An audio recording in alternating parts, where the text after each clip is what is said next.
ابن سعد، حکومت رے کے لیے تیار ہو؟ حکومت رے؟ ہاں، حکومت رے۔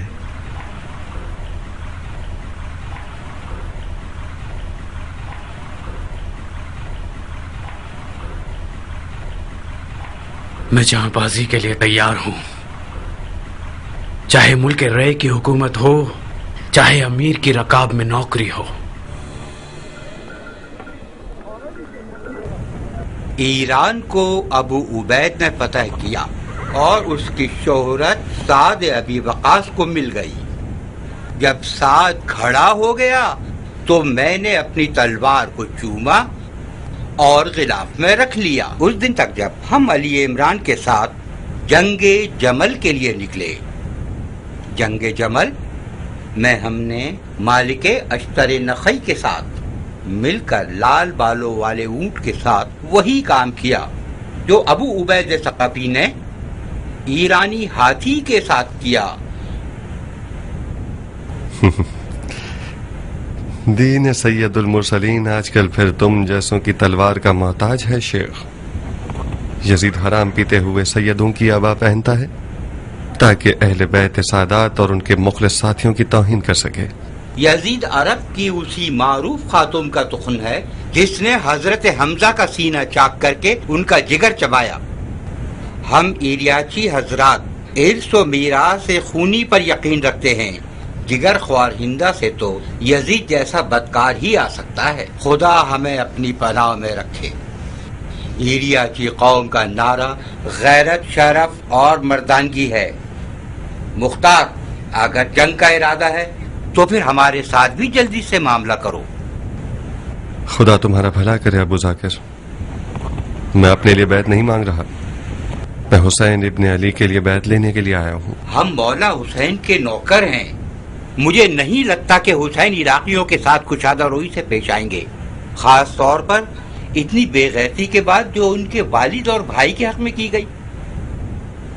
جیت تو مولا حسین کی ہی ہے جب مختار ان کے پاس ہو۔ ہاتھ بڑھاؤ مختار۔ محمد کا خدا گواہ ہے کہ یہ بیعت صرف ابو ذاکر کی موت سے ہی باطل ہوئی۔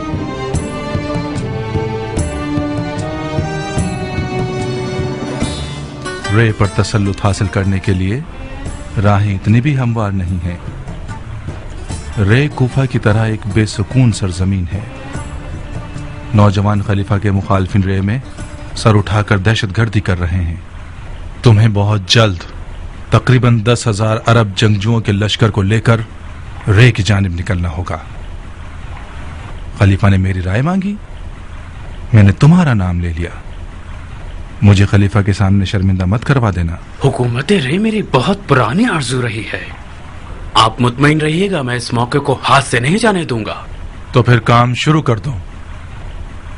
لشکریوں کے خرچے میرے ذمے اور لشکر تیار کرنا تمہارے ذمے۔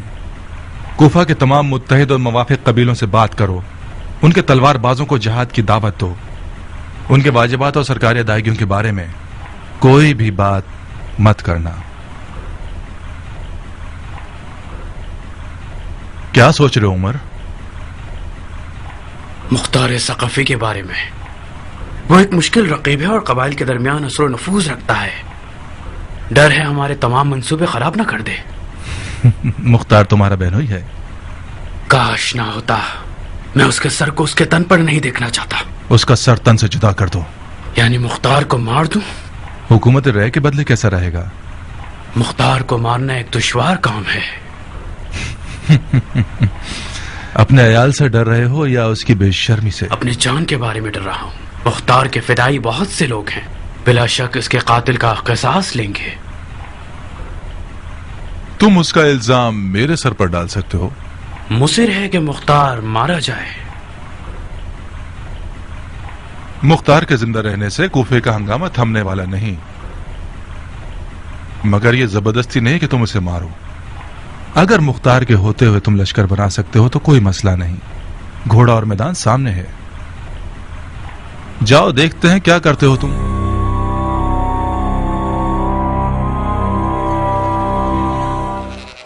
مجھے پتا تھا کہ یزید کے آنے سے اس دیار کے معاملات الجھ کر رہ جائیں گے.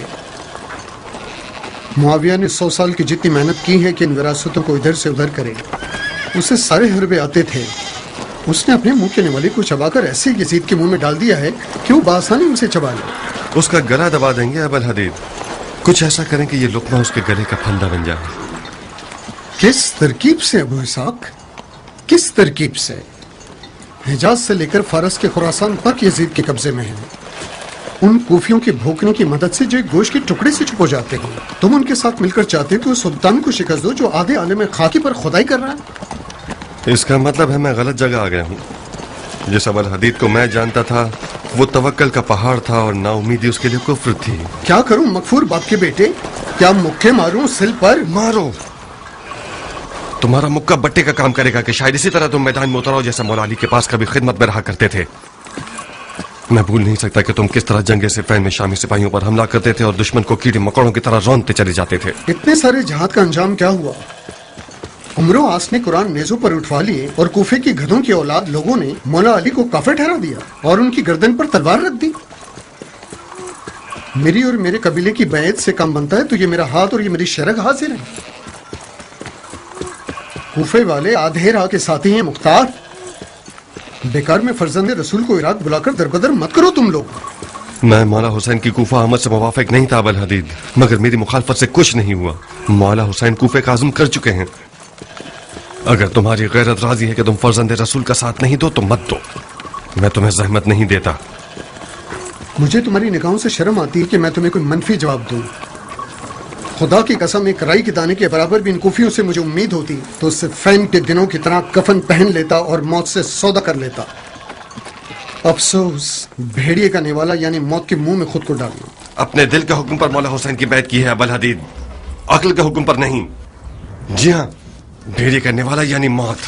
کوفے والے گدھے کی اولاد ہیں، آدھے راستے کے ساتھی ہیں، وعدوں میں بے وفا ہیں. مگر تمہیں کیا؟ تم واقف ہو کہ مولا حسین برحق ہیں یا نہیں؟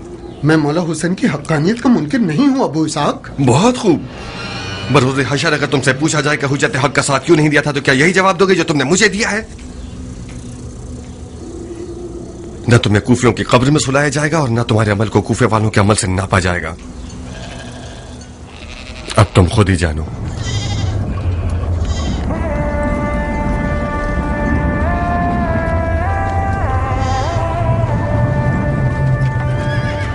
رکو ابو اسحاق.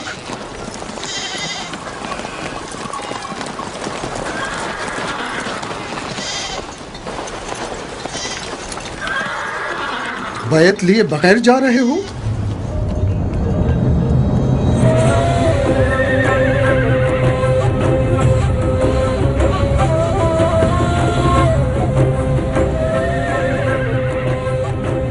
میں تمہارا مشکور ہوں ابو اسحاق، مشکور ہوں. تم صحیح موقع پر میری مدد کو پہنچ گئے. بہت بری طرح میں اپنے آپ میں ایک جنگ میں گرفتار تھا.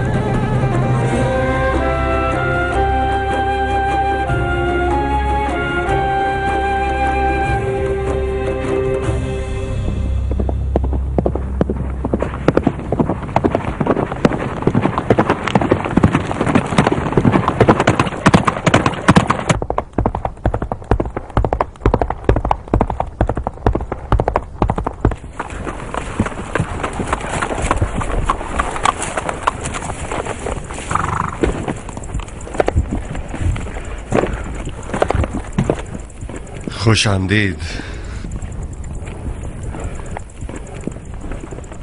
کیا خبر ہے؟ یہاں تک جتنی توقعات تھی سب غلط ثابت ہوئی.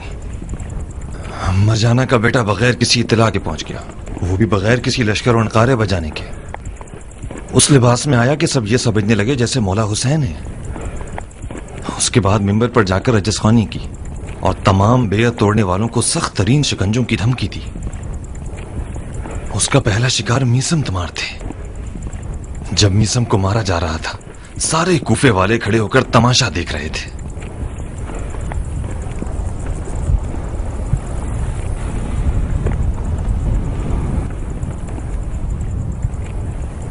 ابن زیاد نے جہالت کو کوفیوں کا ڈر سمجھ لیا ہے.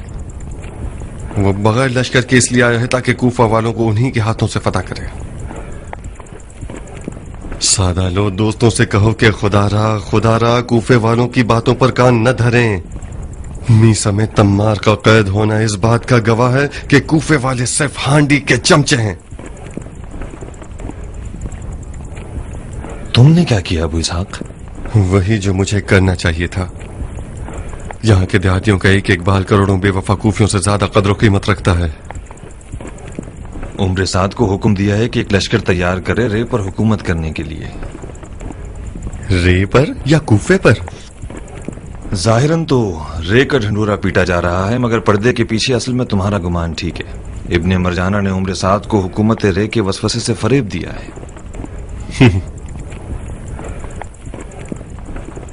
سر انجام حکومت رے کا خواب و خیال اس آدمی کو پاگل بنا دے گا۔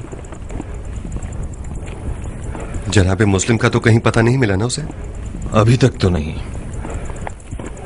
مگر کچھ دیر نہیں لگے گی ابو اسحاق۔ ابن مرجانہ ذرا سا قدم جما لے، جناب مسلم کا بھی سراغ لگا لے گا۔ بعید لگتا ہے کہ ابن مرجانہ نے اس بات پر یقین کیا ہو کہ جناب مسلم کوفہ میں نہیں ہے۔ کیسے کا جواب تو میرے پاس بھی نہیں ہے، مگر ایسا احتمال ہے کہ اس سے غافل نہیں ہونا چاہیے۔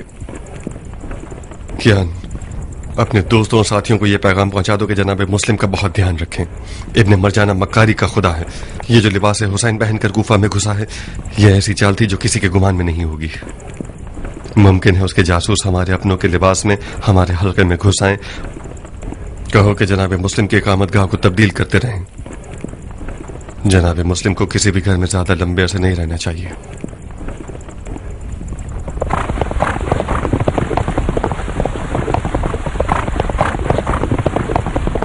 مختار سے کہو کہ عراق کے ان قبیلوں سے غافل نہ رہے جنہوں نے اب تک کسی کی بیعت نہیں کی ہے۔ ان لوگوں سے ایسے معاملہ طے کر لو کہ وہ سب واقعی کسی کی طرفداری نہ کریں اور کم سے کم ہمارے دشمنوں کا ساتھ نہ دیں۔ عمر سعد کو حکم ملا ہے کہ عرب کے انہی قبیلوں میں سے بے حساب سونے کی لالچ سے ایک عظیم لشکر بنائے۔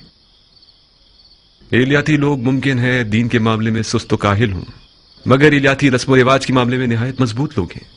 کہیں ایسا نہ ہو کہ وہ اپنی حرمت کو ان درہم و دینار کے بدلے بیچ ڈالیں۔ مختار کا ایک اور پیغام بھی ہے۔ ہم سن رہے ہیں۔ ابو اسحاق کچھ پریشان تھا۔ یہ اتنا کیوں گھبرا رہے ہو بھائی؟ ابو اسحاق کا پیغام کیا ہے؟ وہ کیوں پریشان تھا؟ وہ اس بات پر پریشان تھا کہ کہیں ایسا نہ ہو کہ مکار لوگ شیعوں کے نام سے ہمارے حلقے میں داخل ہو جائیں اور جناب مسلم کی رہائش گاہ سے باخبر ہو جائیں۔ اس نے یہ پیغام دیا ہے کہ جناب مسلم باری باری گھر بدلتے رہیں اور کسی معین جگہ پر زیادہ عرصے نہ رہیں۔ مختار ذاتی طور پر ایک بری سوچ رکھنے والا انسان ہے۔ اس کے گمان کے مطابق تو ہمیں اپنی آنکھ کے دیدے پر بھی بھروسہ نہیں کرنا چاہیے۔ یعنی اس کے خیال میں ہم اتنے گئے گزرے ہیں کہ دوست اور دشمن کو نہیں پہچانیں گے اور معاملہ خراب ہو جانے دیں گے۔ غلط مت سوچو سلیمان، ابو اسحاق ایک دور اندیش شخص ہے، اس کا پیغام کوئی برا نہیں ہے۔ ابن زیاد مکاری کے ساتھ کوفے میں داخل ہوا ہے، بعید نہیں ہے کہ اس کے کارندے کسی مکاری سے ہمارے راز سے باخبر ہو جائیں۔ ہانی جان، جناب مسلم آپ کے گھر کے علاوہ کہیں بھی چلے جائیں، ہمارا ان سے ملنا مشکل ہو جائے گا۔ تمہاری بیماری ایک اچھا بہانہ ہے، عزیز احباب تمہاری عیادت کو آئیں اور کوئی شک بھی نہ کرے۔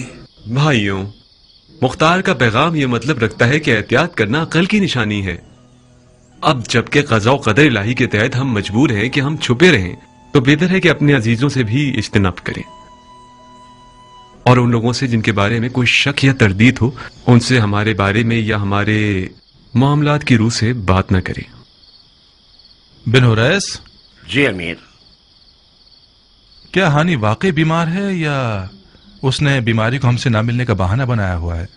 واقعتاً بیمار ہے جناب، میں خود اس سے ملنے گیا تھا، وہ بخار کی سوزش سے جل رہا تھا۔ تعجب ہے۔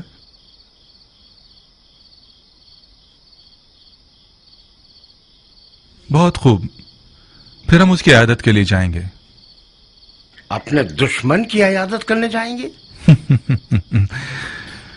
بیمار کی عیادت کرنا سنت پیغمبر ہے، اور دشمن کی عیادت کرنے کا ثواب کئی گنا زیادہ ہے۔